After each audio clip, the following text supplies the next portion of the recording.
Bismillahirrahmanirrahim. Kalau kita tua, ruh itu ingin meninggalkan jasad tubuh yang berasal dari alam bawah. Maka di saat dia mau berpisah,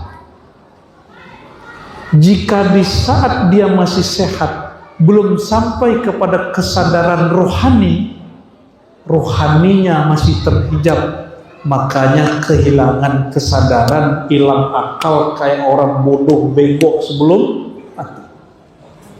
Loh, dia kan ahli zikir, begitu kata beliau. Jadi ada sir insani, rahasia Allah di dalam diri. Kita mesti sampai belajar zikir, ini wajib Bapak Ibu, sampai sebelum mati wajib belajar zikir ini, walaupun nggak tahu namanya. Zikir sungguh beruntung, sukses, bahagia. Man zakkaha, yang mentazkiyah, membersihkan jiwa dari sifat-sifat buruk bawaan tubuh dari alam bawah. Ya, sifat buruk tanah, sifat buruk air, sifat buruk api, sifat buruk udara, itu ada pada hewan ternak, ada pada hewan buas. Jika dia hewan ternak, dia mendahulukan syahwat. Jika dia hewan buas, dia mendahulukan emosi. Jadi kalau hidupnya marah terus, itu emosi. Orang emosi, apapun kata kita salah. Ini jadi mas ini, abang-abang ini, kalau istri di rumah lagi emosi, gak usah dijawab-jawabin. Tunggu aja ada dikit baru dijawab.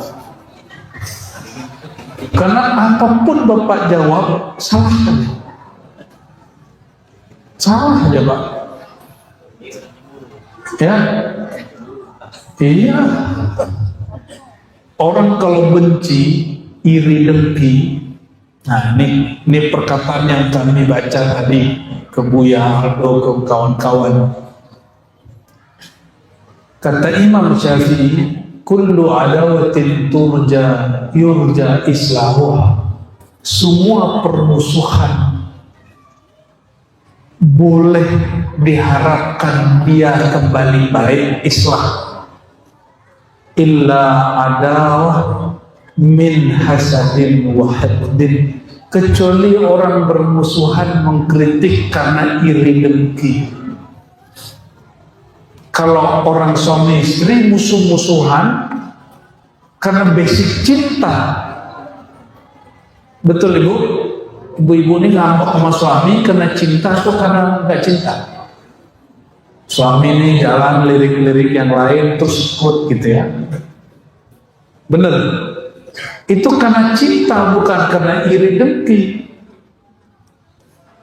Saya berkali-kali sampaikan, ini pesan Imam Ghazali dalam kitab Ihya. Hati-hati, yang paling bahaya iri dengkinya ulama. Nomor 2 umarok, nomor 3 pedagang, nomor terakhir petani. Nelayan itu maksudnya kemana? Petani ya?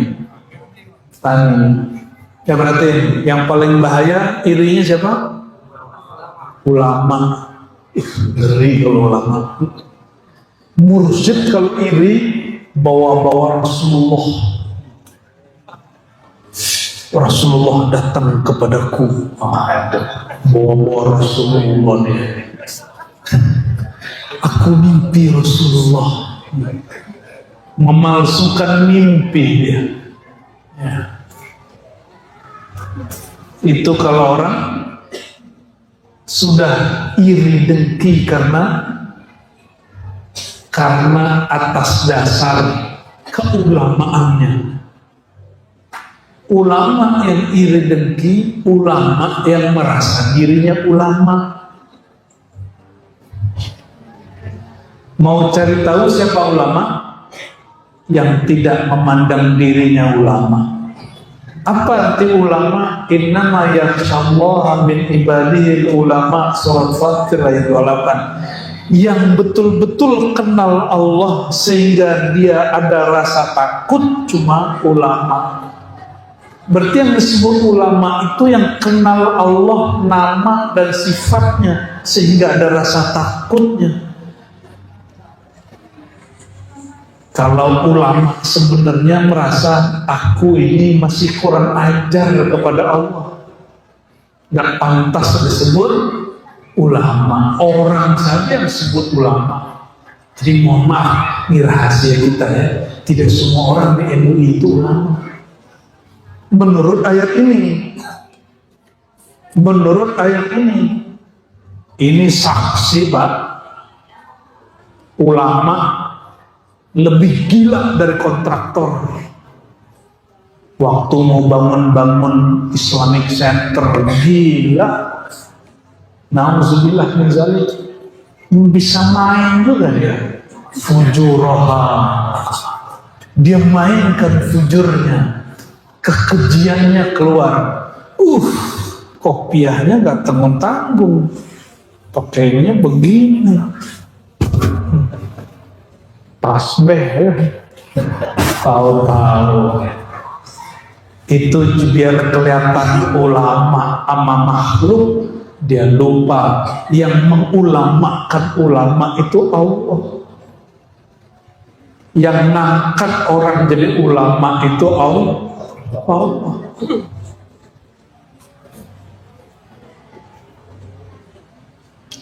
Masih ingat Barsiso itu diangkat jadi kiai oleh makhluk, Allah nggak angkat dia. Maka dia ibadah 500 tahun lalu terjebak maksiat. Kata syaitan waktu dia sedang disalib, apa kata syaitan? Hei Barsiso,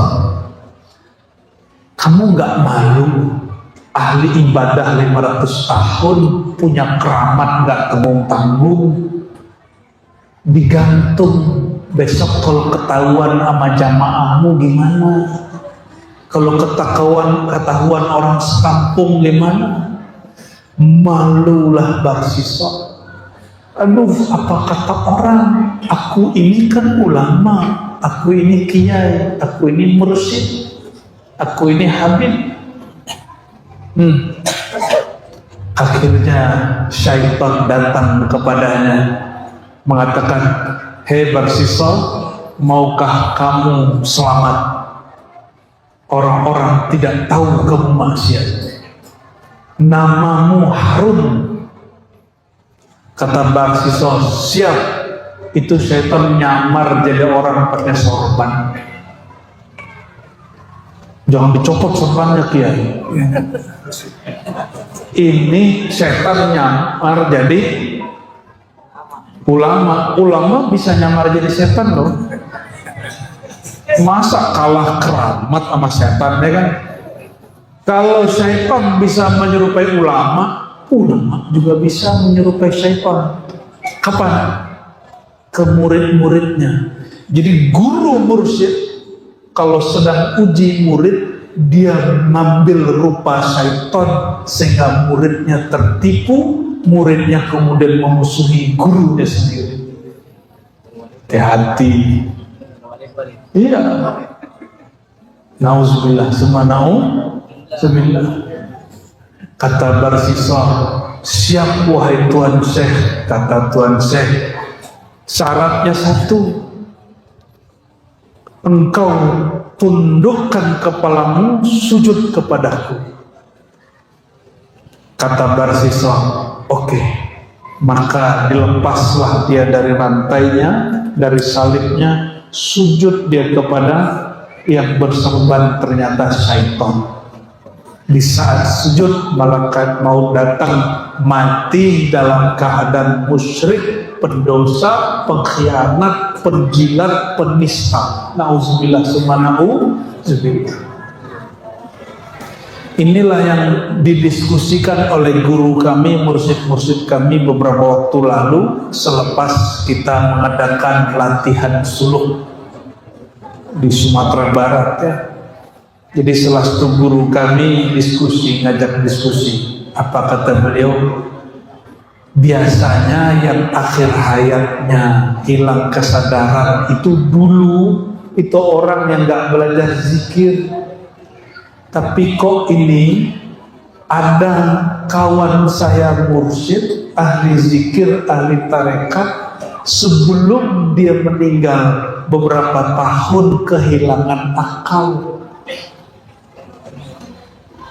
Kata beliau, Ananda, apa sebabnya? Saya yang nanya, guru kita ini orang sudah berumur 70-an, guru besar tarekat masih mau nanya. Ini pun kita sudah malu untuk menjawab. Saya diam sebentar, tapi karena beliau nanya berkali-kali, saya jawab juga. Setelah bertanya juga ke dalam diri, apa jawaban kita yang diilhamkan oleh Allah? Abuya, saya panggil begitu ke beliau, orang semakin tua, kalau kita tua, ruh itu ingin meninggalkan jasad tubuh yang berasal dari alam bawah. Maka di saat dia mau berpisah, jika di saat dia masih sehat, belum sampai kepada kesadaran rohaninya masih terhijab, makanya kehilangan kesadaran, hilang akal kayak orang bodoh bengok sebelum mati. Loh, dia kan ahli zikir, begitu kata beliau. Kami jawab apa? Dia baru berzikir dengan lisan dan jiwa kolbunya, belum berzikir sampai ke dalam sir insaninya. Jadi ada sir insani, rahasia Allah di dalam diri. Kita mesti sampai belajar zikir, ini wajib Bapak Ibu, sampai sebelum mati wajib belajar zikir ini, walaupun gak tahu namanya. Zikir apa? Sir insan, rahasia insan. Apa kata ulama kita? Mereka mendengarkan salah satu ilham dari Allah, taqwaha fa'alhamaha fujuraha wa taqwa. Di bab taqwaha mereka mendengarkan kalam wa fi sirri ana, di dalam sirmu itu engkau baru dapat kenal aku.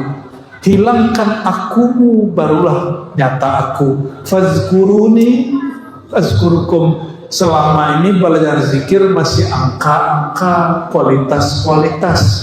Zikir sekian.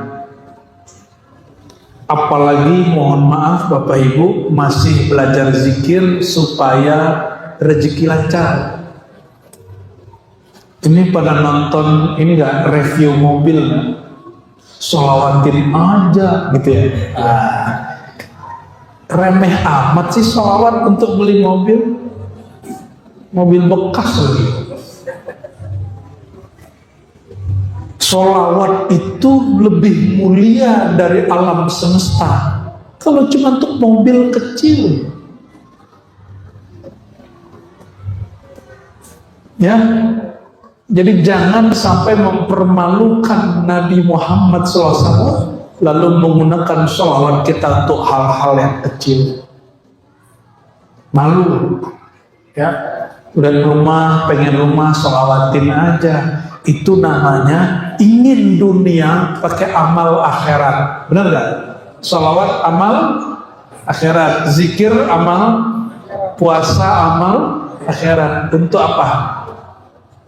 Dunia. Kecuali ngomongnya gini, ya Allah, semoga kalau aku punya rumah bisa menafkahi, menutupi aibku, keluargaku, dan nyaman beribadah. Oh, modus. Lumayan. Lihat nih, ada kendaraan semua, ya Allah, semoga punya kendaraan yang layak, pantas. Kalau pengajian nggak kena hujan. Modus, lumayan. Baru baca sholawat.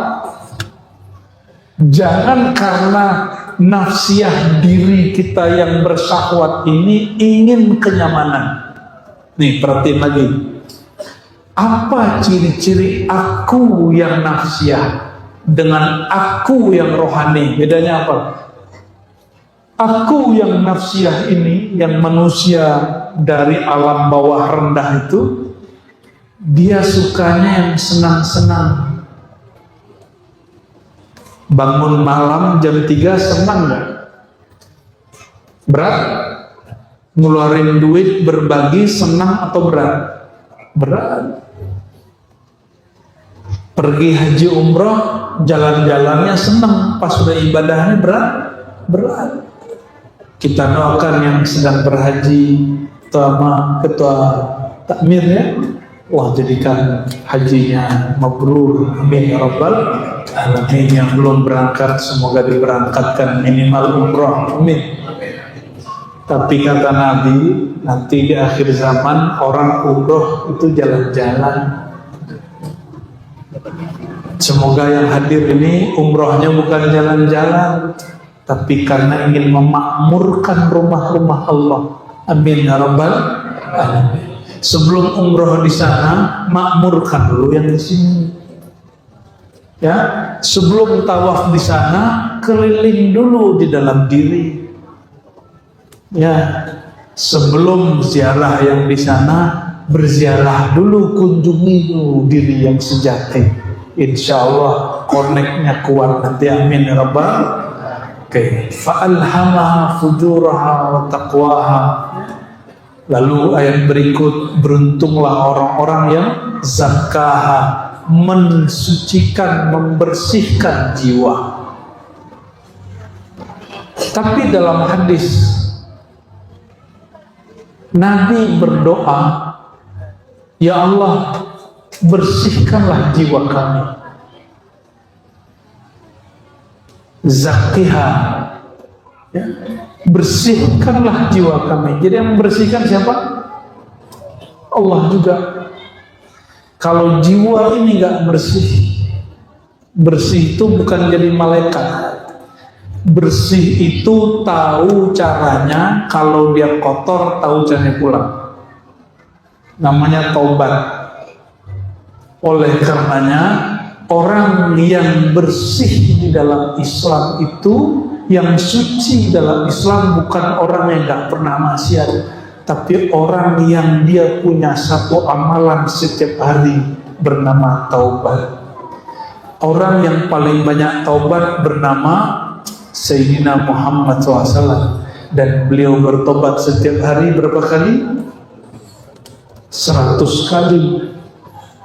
Dan Nabi Muhammad tidak hanya istighfar taubat untuk dirinya, karena beliau tidak punya kotoran.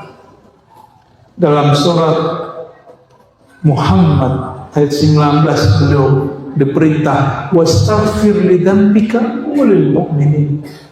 Mohon ampunlah hai Muhammad terhadap dosamu dan dosa orang beriman.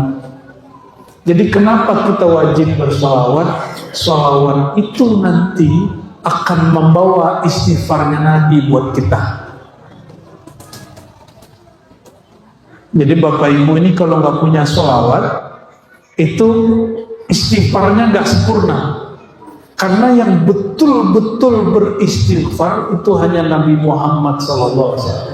Berarti Nabi ini kadang mengajarkan siapa yang ingin dibukakan jalan banyak-banyak istighfar. Tapi orang hari ini membawa hadis ini untuk kepentingan dunia. Ustadz ini cinta dunia apa cinta Allah sih? Kok urusan dunia pakai jalan akhirat? Itu kan salah jalan. Itu yang disebut sesat rohani. MUI gak usah ngurusin fatwa-fatwa aneh-aneh. Yang begini diurusin. Orang pakai amal akhirat untuk keperluan dunia. Itu harus diurus. Bikin fatwa mulu. Fatwanya menjelekkan saudara kita sendiri. Hal yang begini nih masalah ini mesti diluruskan. Bagi saya itu sesat. Orang ingin dunia pakai media akhirat, itu bahaya. Yang bicara bahwa ini bahaya itu wali Allah Al-Ghaus Abul Hasan Asy-Syadzili, Syekh Abdul Qadir Jilani, Syekh Muhammad Abdul Karim Samani. Itu mereka sepakat mengatakan, kamu punya hasrat duniawi, terus untuk mencapainya pakai amal dunia, awal ukhrawi, amal akhirat. Takun abghadal ibad ilallah, kamu menjadi hamba yang paling dibenci oleh Allah Subhanahu wa taala. Zahirmu sujud kepadanya, tapi batin menginginkan selainnya. Badannya tawaf di Ka'bah, dalam hatinya ya Allah proyek, ya Allah proyek, ya Allah proyek, ya Allah. Apalagi musim-musim sebelum kampanye kan, badannya di Ka'bah, berkeliling di seputar Ka'bah, tapi hatinya berkeliling di hasrat duniawinya. Ya apa? Kongsi. Suara rakyat. Suara. Caleg, wali kota. Begitu hari ini. Duit. Karena ada hadisnya, antara umroh dan umroh dihilangkan kefakiran. Jadi orang ini umroh bukan karena ingin memakmurkan rumah Allah, tapi supaya gak miskin. Ini perhatikan ya, bedakan tujuan dengan manfaat. Ini kalau di kampus-kampus harusnya ilmu orang kampus jangan berhenti di kampus, mesti kita apa istilahnya ya, down to earth, membumikan ilmu kampus pesantren ke masyarakat. Jadi mohon maaf para kiai, kenapa Al-Fakir berani membawakan kajian-kajian ini di masyarakat umum? Karena saya berpikir Bapak Ibu ini awal penciptaan kita sama semua, benar nggak? Bapak punya ruh, saya punya ruh. Bapak punya jiwa, saya punya jiwa. Kita sama-sama dari tanah. Mungkin Bapak karena konflik, saya bukan. Karena sengketa ya.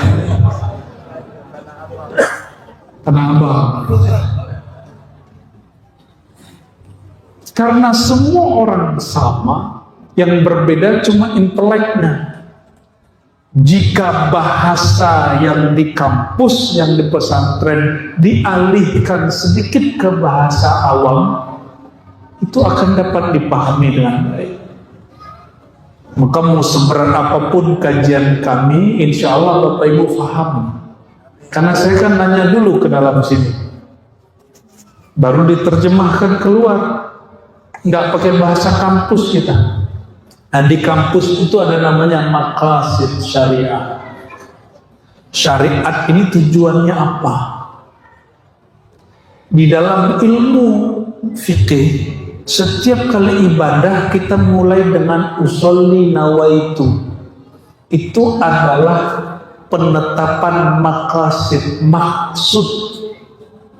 Setiap niat pasti belakangnya ada lillahi nawaitu sauma ghadin an adai fardi syahri ramadana lillahi usalli fardal maghribi salasa rakaatin ma'muman lillahi.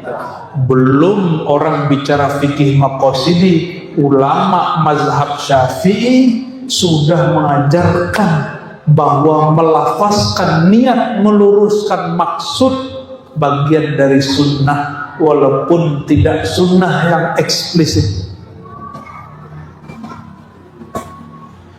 Tujuan ibadah itu aqimis sholata lidzikri, untuk mengenal Allah, untuk kembali ke Allah, bukan supaya hilang kefakirannya.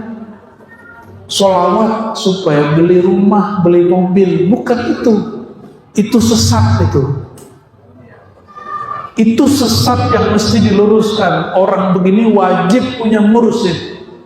Jika ada ustadz begitu, dia wajib belajar lagi, cari mursyid yang bimbing dia. Ada seorang imam yang tiada yang paling alim di alam waktu itu kecuali dia, namanya Fakhruddin Ar-Razi. Yang di depan Bapak Ibu namanya siapa? Tanpa Fakhruddin. Imam Fakhruddin Ar-Razi wafatnya sekitar 606 Hijriah. Dia ini disawanin semua ulama antara kota Rai dan Armenia, Uzbek, Khawarizm. Semua orang datang ke dia, semua kiai. Tapi ada laporan, Tuan Syekh, ada satu ulama yang gak datang. Ditanya, siapa namanya, ngapain dia? Namanya Imam Najmuddin Kubra, orang Khawarizm. Itu tetangganya Imam Bukhari, cuma beda masa ya. Lalu ditanya, kok dia nggak datang? Ini kan hari pertemuan ulama-ulama, kenapa dia nggak datang? Jadi ketua majelis ulamanya zaman itu siapa? Fakhruddin Ar-Razi. Kata orang-orang, dia mursyid tarekat, ilmunya mantap. Kata Imam Fakhruddin, oke, biar saya aja yang sowan, jangan dia yang datang. Maka beliau kemudian turun dari mejanya, dari kursinya, dan dia langsung pakai kuda berangkat ke zawiyah suraunya Syekh Al-Imam Al-Arif Billah Najmuddin Kubra. Udah jumpa ketemu, terjadilah dialog antara mereka. Ini disebutkan sebagian kisahnya oleh Imam Zahabi dan imam-imam yang lain. Apa kata Imam Zahabi? Berjumpalah Fakhruddin Ar-Razi dengan Najmuddin Kubra. Setelah dia menyaksikan luar biasa kalam Imam Najmuddin Kubra, mengajarkan cara membersihkan hati, mengenal Allah, bertanyalah Imam Fakhruddin Ar-Razi, ketua majelis ulama yang kaya, dia punya pembantu 30 pembantu dong. Ada yang punya pembantu 30 sini kiai. Orang kaya aja belum tentu punya pembantu 30 sini. Dia punya rumah gede sekali kayak istana raja, punya kekayaan di mana-mana, punya bini juga di mana-mana, Pak. Ini Imam Fakhruddin Ar-Razi. Bertanyalah beliau, wahai Tuan Syekh Najmuddin Kubra, dengan cara apa engkau bisa mendapatkan ilmu yang aku tidak mengerti ini? Jadi ternyata Imam Fakhruddin, ketua majelis ulama zaman itu, dia terheran-heran, kok ada orang mengerti ilmu yang dia gak mengerti, yaitu ilmu qalbu, ilmu rohani.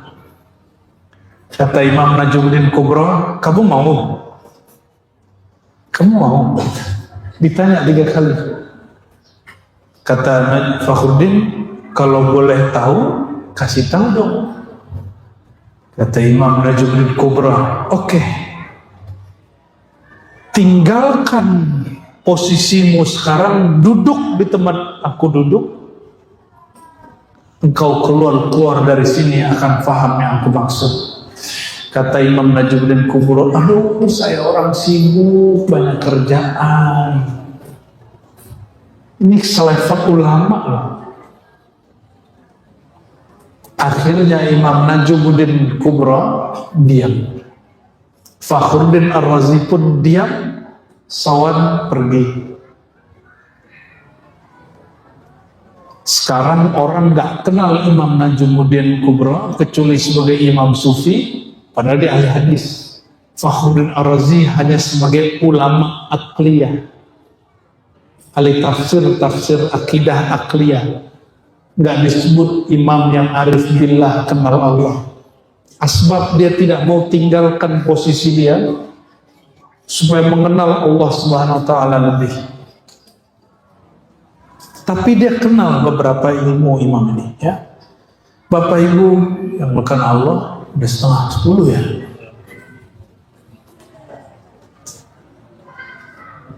Allah menyebutkan orang sukses itu bukan orang berpunya secara materi saja, tapi orang yang berhasil mengelola dirinya.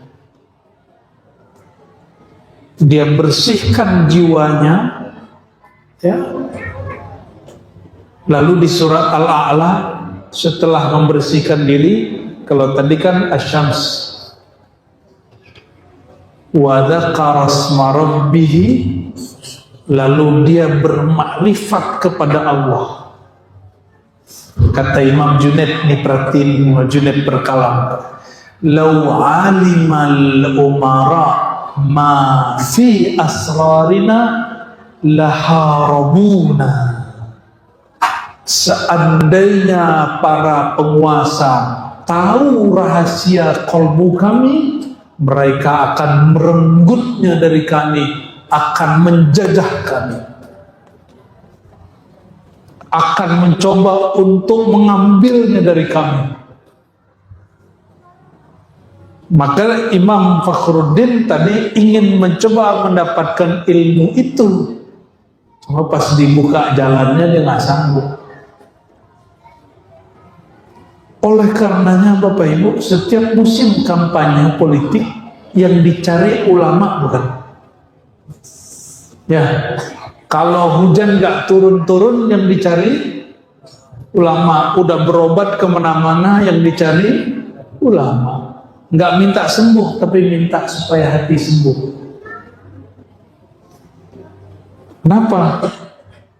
Karena ulama kenal Allah Subhanahu wa ta'ala. Berdasarkan itu Imam Ghazali membagi ulama itu terbagi dua. Ada ulama zahir, ulama bergelar LC, LMA, doktor. Ini mohon maaf ya, LC itu S1 Pak. Sebenarnya belum layak disebut ulama. Ulama itu mestinya minimal secara akademisi magister atau doktor lah. Mohon maaf yang masih LC, SAG ya.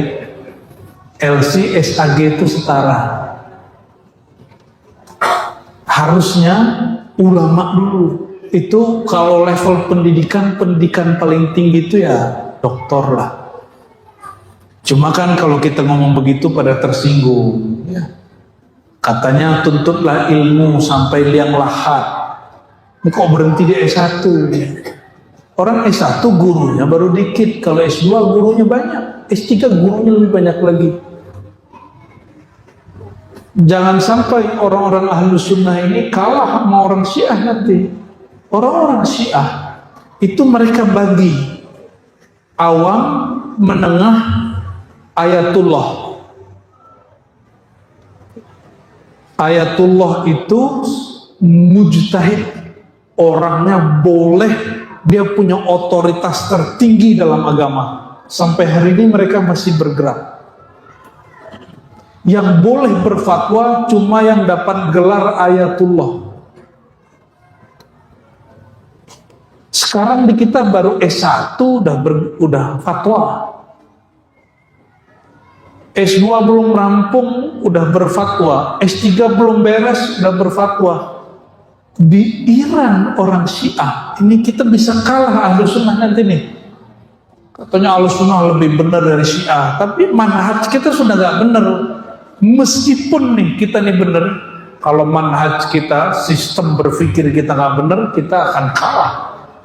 Kita akan kalah Bapak Ibu. Bagi mereka, orang doktor kalau nggak mengikuti sistem pengajian sampai bergelar ayatullah, nggak boleh fatwa. Di kita bebas. Makanya Indonesia ini negara yang bebas-bebas semua. Mau jadi kiai bebas, mau jadi koruptor bebas. Ya, betul nggak? Kiai jadi politisi boleh, politisi jadi kiai boleh. Kita menyaksikan itu, politisi jadi ustadz, ustadz jadi politisi. Kita tidak mengatakan agama ini tidak mengajarkan politik. Politik harus dibimbing agama. Bukan berarti agama ini tidak boleh jauh dari politik. Jangan dibalik. Politik tidak boleh jauh dipisahkan dari agama. Allahumma sholli ala sayyidina Muhammad.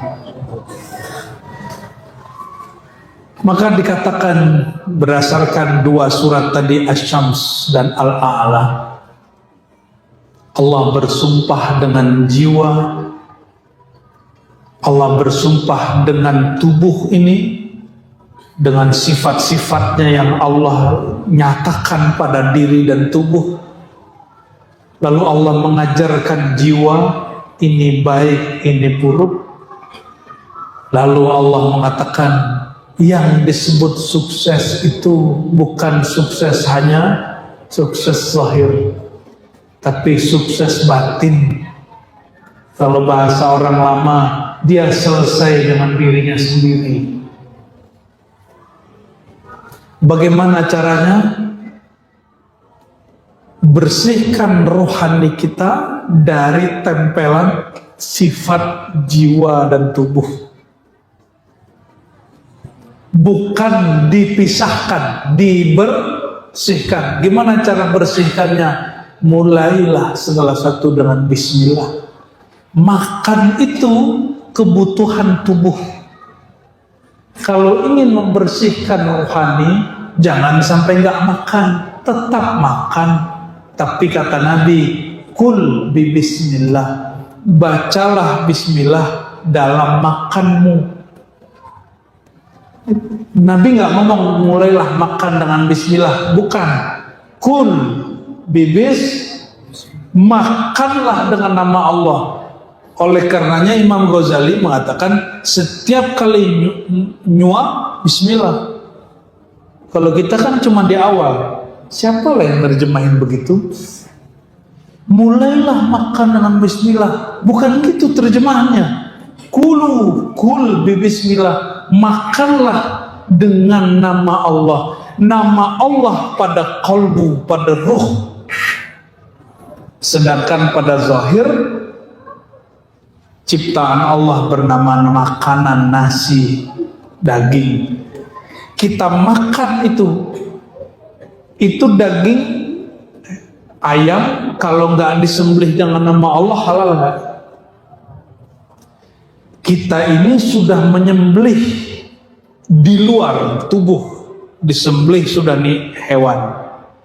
Tapi ketika mau masuk ke sini, nama Allah yang disebut waktu menyembelih mesti dibaca lagi. Karena tadi dipisahkan dia, sekarang dimasukin lagi ke dalam diri kita. Mesti diulang lagi. Jika memisahkan ruhnya hewan dengan bismillah, dia mau dimasukin badannya ke tubuh kita yang bernyawa, yang berruh, harus dimulai lagi dengan bismillah. Kalau enggak, karakter hewannya akan bertumbuh kembang biak dalam diri kita. Bismillah tadi. Bismillah. Kalau lupa, bismillah fi awwalihi. Gimana kalau lupa?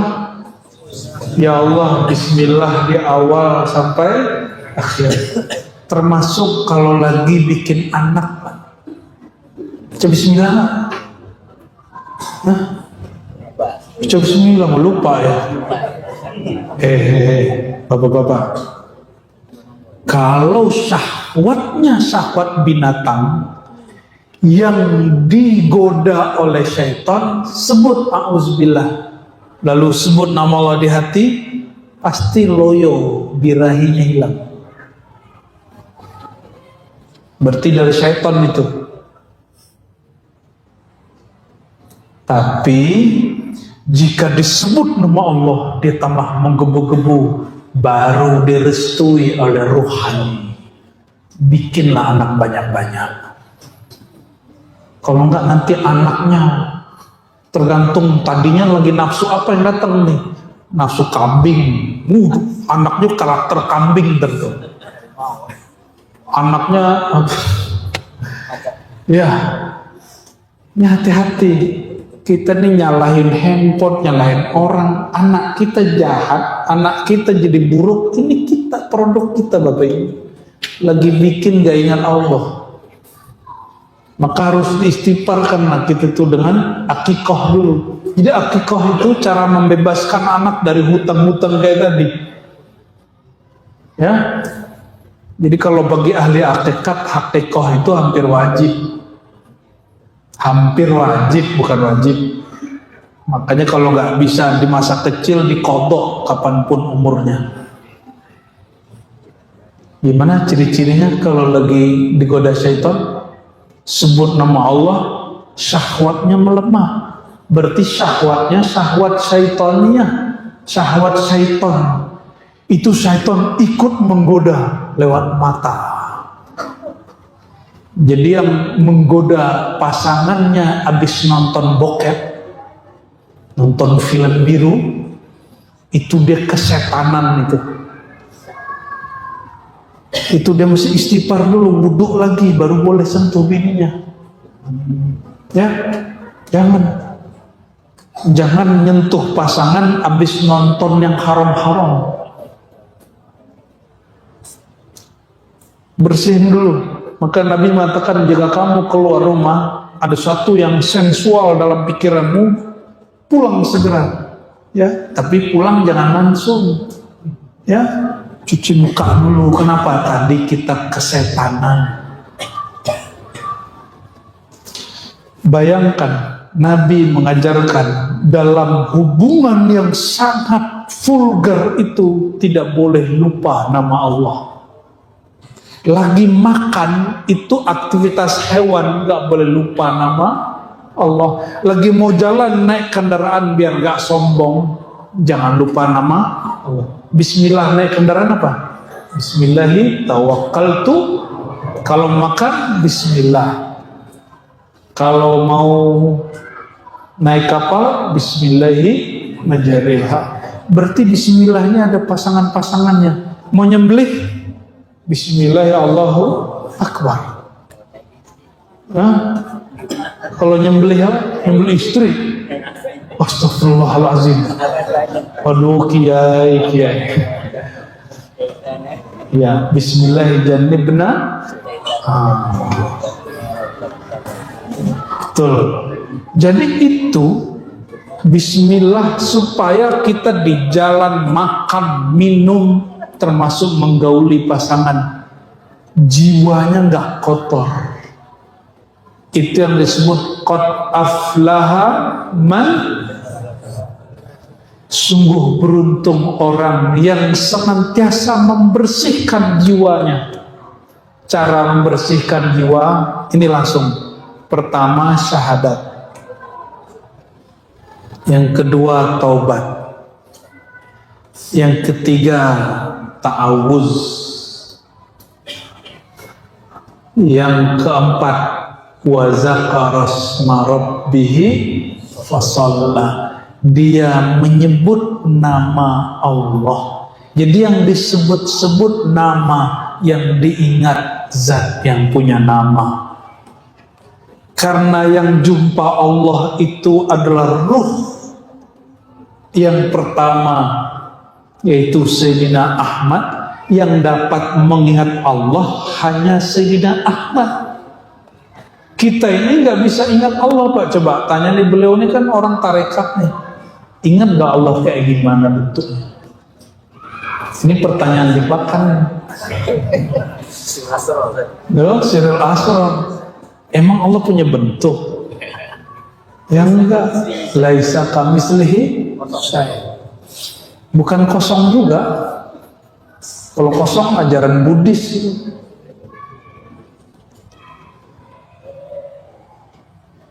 Jadi yang pernah jumpa Allah siapa? Jumpa Ahad hanya Ahmad. Yang jumpa Allah hanya Muhammad sallallahu alaihi wasallam. Karena kita tidak mungkin langsung jumpa, kita harus menumpang di kapalnya. Kita harus numpang di syariatnya. Jadi kalau ada orang bilang langsung aja ke Allah, Kan yang ngomong begitu dua kelompok. Satu orang ngaku-ngaku bertasawuf ahli hakikat, satu kawan kita salafi. Sama nih, ini dosisnya hampir sama nih. Gak usah tawasul, langsung aja ke Allah. Ini teman kita salafi. Bener ente kalau udah sampai di sono. Jadi ajaran salafi itu ajaran hakikat. Ya, jadi kita ini kalau mau baik-baikan sama Wahabi salafi bilang, bro, ya akhi, ajaran ente ini ajaran hakikat. Di kita tuh level tinggi. Cuma kalau mau ke sono tangga-tangganya lumayan. Kan dia bilang gak boleh tawasul kan? Langsung aja ke Allah. Boleh, gak apa-apa. Kalau sudah tahu jalannya. Orang ke kiai aja sulit jumpa. Ketemu presidennya aja banyak protokolnya. Apalagi yang mempunyai alam semesta ini. Ya. Masuk ke diri aja banyak pintu-pintunya. Dimana masuk ke Allah. Gak ada orang bisa sanggup masuk ke Allah. Karena Allah tidak dapat dimasuki. Dia lebih dekat dari diri kita sendiri. Ya.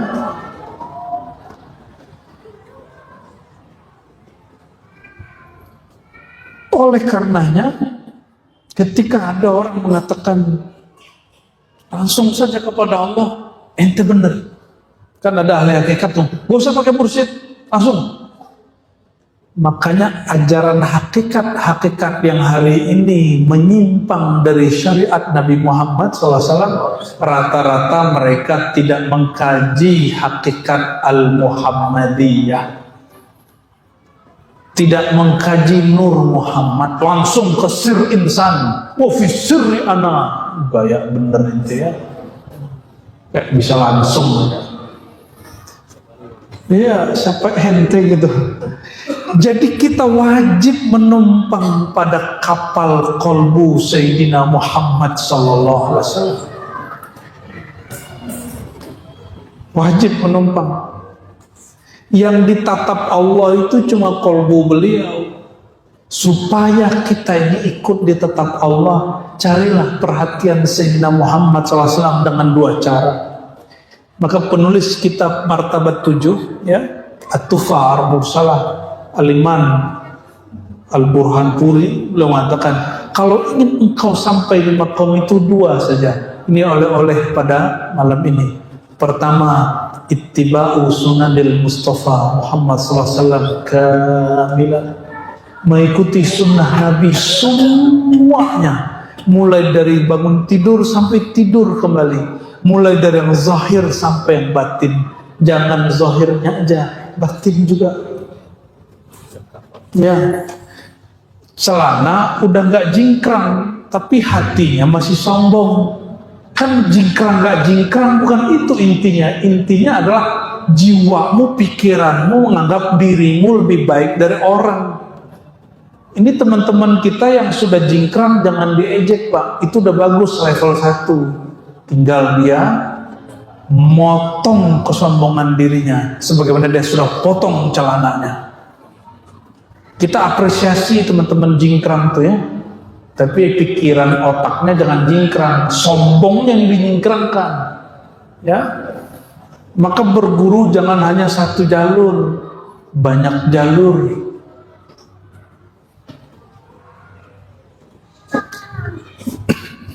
Dan yang kedua, cara usul kepada Allah itu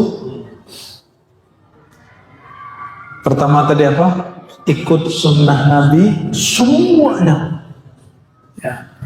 Yang kedua, ini tariqatul muhaqqiqin wal muwahhidin. Tariqatnya ahli hakikat. Apa itu?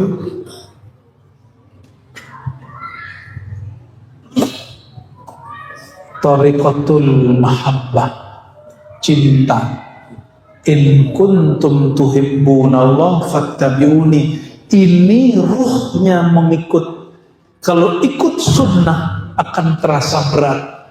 Ini obat penghilang berat ikut ajaran Nabi Muhammad. Ruhul ittiba kalau saya sebut. Yang pertama ittiba, ngikut sunnah. Kalau yang kedua ruh ittiba, itu mahabbah. Dan mahabbah yang berarti cinta, maharnya cuma satu: engkau berkorban untuk mengenalnya, engkau hancurkan keakuanmu untuk mengenal keakuannya. Menghancurkan diri itu yang disebut dengan menfanakan diri. Fanakan diri, kenalilah dia. Gimana caranya? Mulai belajar tentang rahasia nama Allah, rahasia sifat Allah, ya. Di kajian-kajian nama Al-Asmaul Husna, sifat 20 mesti dihidupkan kembali. Nama-nama Rasulullah itu mesti dihidupkan kembali. Hanya itu cara usul. Barulah nanti nama kita, wajah kita disertakan di dalam daftar penumpang kapal bernama syariat Nabi Muhammad sallallahu alaihi wasallam. Semoga Allah meridhoi kita yang hadir malam ini. Mohon maaf jika terlalu menggurui. Mohon maaf nggak dapat salaman semua. Ya, semoga malam ini Allah hantarkan kalbu kita kehadirannya. Amin ya rabbal alamin. Rahim Nabi sallallahu alaihi wasallam wa ila sadatina al-awliya wal anbiya wal mujahidin wa syuhada. Al-Fatihah.